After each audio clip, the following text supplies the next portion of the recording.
The Harry Potter series of books launched in June of 1997.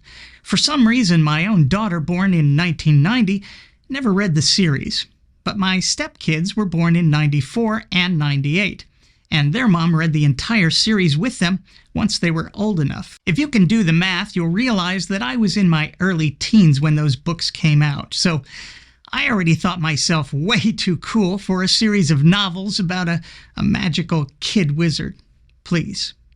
Especially since so many younger kids were nuts about the books. Not wanting to miss out again, though, I've started reading a similar series of beloved books this summer, which share many of the themes and ideals of the Harry Potter series. They may have even inspired J.K. Rowling to write the Harry Potter series of books. I don't know. The main character in this series of books is not a kid, though. He's a very powerful wizard who can conjure up anything, everything, from nothing, in an instant, right out of thin air. Poof! Though doing this for an extended period of time depletes his energy and he needs to rest. Every now and again, the things he conjures lead to no good, and he becomes very angry, regretting what he's done. In that case, he'll just brutally destroy his own creations, sometimes here and there, and sometimes all at once. But there are so many amazing, wonderful, and fantastic things in these books. This wizard can turn people into statues and hold the sun in the sky. He can make animals talk. The animals can even become his protectors, who can be sent to kill his enemies, even if those enemies are just children who mock his apprentice. In one of the most important battles, this wizard rains down fireballs from the sky, while his army of humans utterly destroys the wizard's enemies, who are unlawfully on his property. He is crazy powerful, but this wizard also has his own Achilles heel. He can't best armies fortified by iron chariots. So his armies don't always win. There's the drama right there. This wizard can also shapeshift, becoming an animal, such as a dove or a regular human. He can also become a cloud or a pillar of fire. There are these angelic creatures, too, some good, some bad, some murderous even.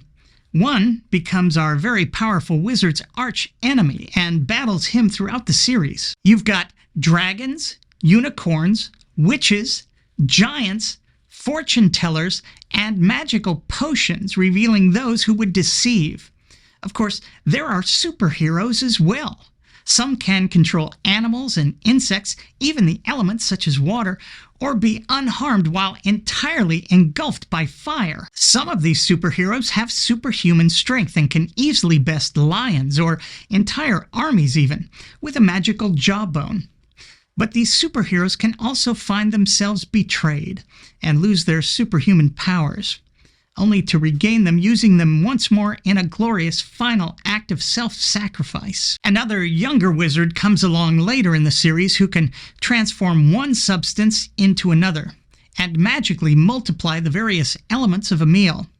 He can also control the weather, defy gravity, conjure, curse, heal the blind using nothing more than mud. He can even cast out the forces of the older wizard's arch enemy and make dead people live again. Ultimately, this younger wizard is killed by a demonic people who beg for his death, against the inclinations of a benign procurator. Those demonic people ultimately get theirs, though, when this younger wizard rises from the dead, floats up into the sky, and his people avenge what was done to their beloved hero for thousands of years. Ultimately, it's said that this second younger wizard, who we later learn is actually the older wizard in human form, how's that for a twist? It's said that he'll avenge all of his enemies, returning from the clouds on a white horse with his armies behind him. His forces here on Earth will be taken up to join him in the sky as well, and his enemies will be cast into a fiery lake forever and ever. We're all still waiting for that last chapter to be written. But some people love these books so much they live their entire lives by them, and they want everyone else to do the same.